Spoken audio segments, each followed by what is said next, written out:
Salam sejahtera untuk kita semua. Perkenalkan nama saya Agnes Yusepani Baho dengan NIM 11S22052 dari Prodi S1 Informatika. Pada kesempatan kali ini, saya akan menjelaskan tentang laporan pelaksanaan tugas, yakni materi tentang produser, consumer, bounded, buffer, problem, dan test set. Nah, yang pertama, pada bagian include, di sini Mmm, kita akan menggunakan beberapa header file standar dan juga header file syscall untuk fungsi syscall dan konstanta getIt. Kemudian konstanta 6 straight itu dan buffer size itu kita gunakan untuk menentukan jumlah thread produsen dan konsumen dan ukuran buffernya.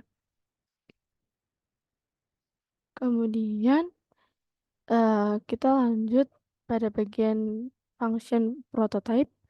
Nah, di bagian ini kita akan menggunakan beberapa prototipe fungsi yang akan kita implementasikan.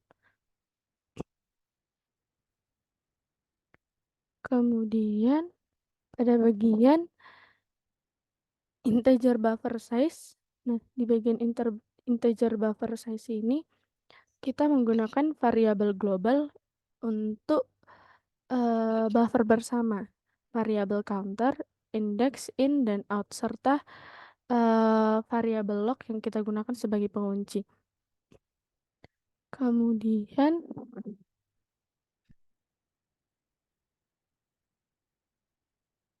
kita lanjut pada bagian integer main.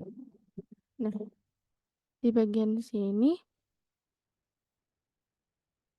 di bagian integer main ini, kita akan mendeklarasikan variabel dan menginisialisasinya. Nah, di sini variabel titprod dan titcons kita gunakan untuk menyimpan ID thread produsen dan konsumen. Kemudian variabel attr_prod dan attr_cons itu kita gunakan untuk atribut thread. Nah, meskipun dalam kode ini kita tidak banyak menggunakannya. Kemudian pada bagian runtime itu kita gunakan untuk menginisialisasi generator nomor dengan nilai waktu saat ini. Kemudian kita di sini akan membuat thread produsennya. Nah, kita menggunakan loop for untuk membuat sejumlah thread produsen sebanyak 6 threads. Kemudian setiap thread produsen akan menggunakan thread create dan fungsi producer sebagai fungsi yang akan dieksekusi oleh thread tersebut. Kemudian kita akan membuat thread konsumen. Nah, pada bagian ini kita menggunakan loop for untuk membuat sejumlah thread konsumen sebanyak 6 threads. Kemudian threads konsumen itu kita buat menggunakan thread create dan fungsi consumer yang kita gunakan sebagai fungsi yang akan dieksekusi oleh thread tersebut. Nah, setelah itu kita akan menunggu threadnya selesai. Nah, di bagian ini kita menggunakan loop for dan thread join untuk menunggu selesainya semua thread produsen dan konsumen. Nah, thread join ini kita gunakan juga untuk memastikan bahwa setiap program utama menunggu sampai semua thread-nya selesai dulu baru dilanjutkan. Nah, pada bagian void producer, nah di bagian void producer ini kita yang pertama itu mendeklarasikan variabelnya. Nah, di sini variabel produce itu kita gunakan untuk menyimpan nilai yang akan diproduksi oleh produsen. Kemudian variabel tit itu kita gunakan untuk menyimpan ID thread produsen menggunakan syscall. Kemudian label check counter ini merupakan sebuah label yang akan kita gunakan untuk melakukan pengecekan apakah buffernya sudah penuh atau belum. Nah, kalau belum penuh, maka program akan beralih ke label produce untuk memasukkan nilai ke dalam buffer. Nah, jika sudah penuh, maka akan kembali ke check counter dan melakukan basi waiting. Kemudian pada bagian label produce, nah di sini label ini akan menandakan bagian kode ketika produsen memproduksi nilai dan memasukkannya ke dalam buffer. Nah, di sini terdapat loop while yang menggunakan fungsi tes dan set untuk melakukan penguncian. Nah, jika nanti kuncinya itu sedang dipegang oleh konsumen atau produsen lain, maka produsen akan melakukan basi waiting. Kemudian di sini ada bagian critical section. Nah, di bagian critical section ini hanya dapat diakses oleh satu thread pada satu waktu. Nah, di dalamnya produsen akan menghasilkan nilai acak dan memasukkannya ke dalam buffer. Kemudian ada sleep run ini.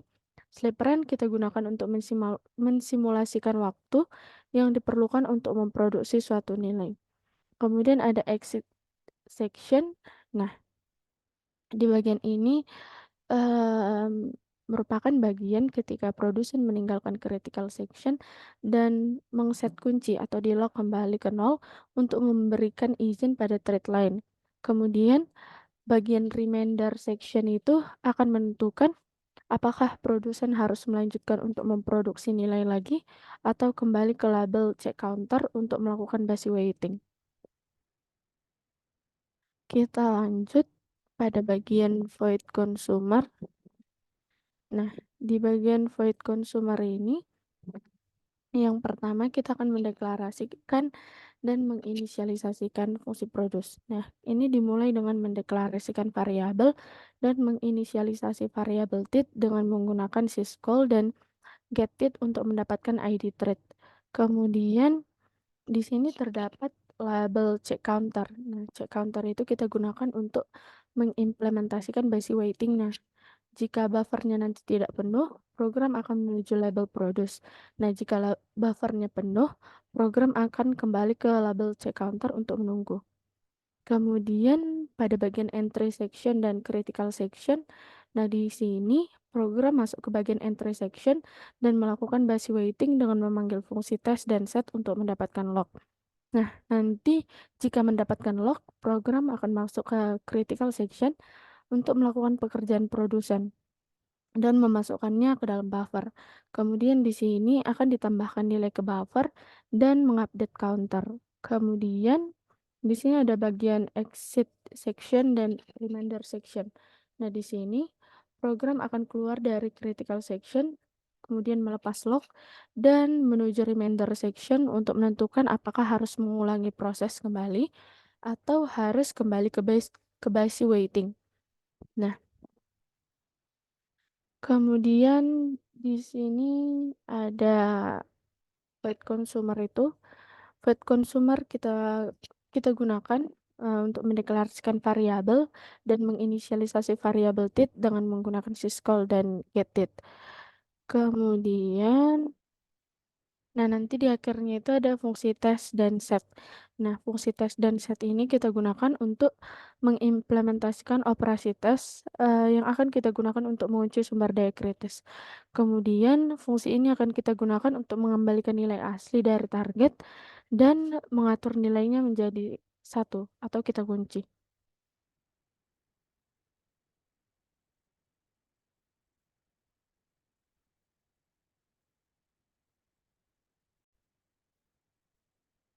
Kemudian, kita lanjut untuk menjalankan kode programnya.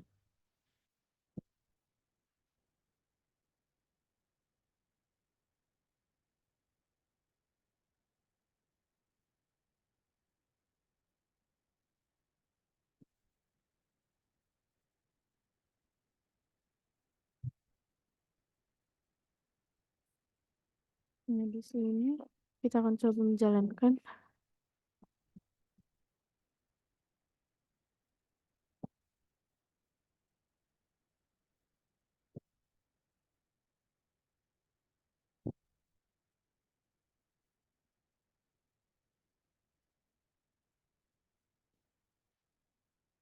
Nah, ketika kita jalankan, akan keluar pada bagian produser dan konsumer.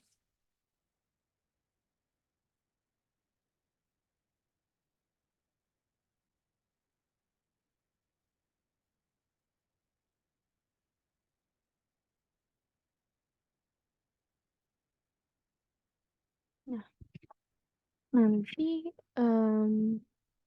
pada bagian ini hasil eksekusi programnya itu tidak akan berhenti dan akan mencetak output sebanyak mungkin, karena, kita di sini menggunakan basi waiting atau loop tak henti dalam programnya.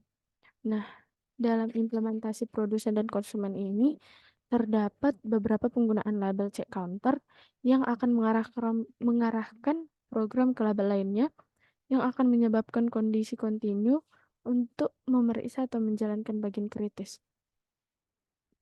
Nah, di sini ada beberapa bagian yang, menyebabkan masalah itu. Nah, yang pertama itu di fungsi produsennya. Nah, di fungsi produsennya ini ada bagian jika counter masih kurang dari buffer size-nya, program akan menuju ke label produce. Nah, tetapi jika tidak, ia akan kembali ke bagian check counter. Nah, hal ini akan menyebabkan loop tak henti jika counternya itu tidak akan mencapai batas. Tidak akan pernah mencapai batas.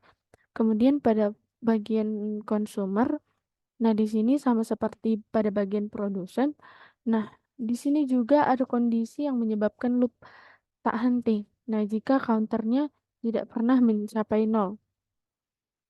Kemudian bagian lainnya itu ada penggunaan label di dalam loop. Nah, penggunaan goto di dalam loop ini juga bisa menyebabkan program tetap berada dalam loop hingga kondisi tertentu terpenuhi. Nah, di sini penggunaan basi waiting dengan goto dan label seperti ini akan membuat program tetap berjalan tanpa henti. Nah, ini tergantung bagaimana variabel-variabel seperti counter, berubah selama eksekusi. Nah, hal ini bisa menjadi penyebab utama mengapa output terus dicetak. Sekian presentasi dari saya, terima kasih.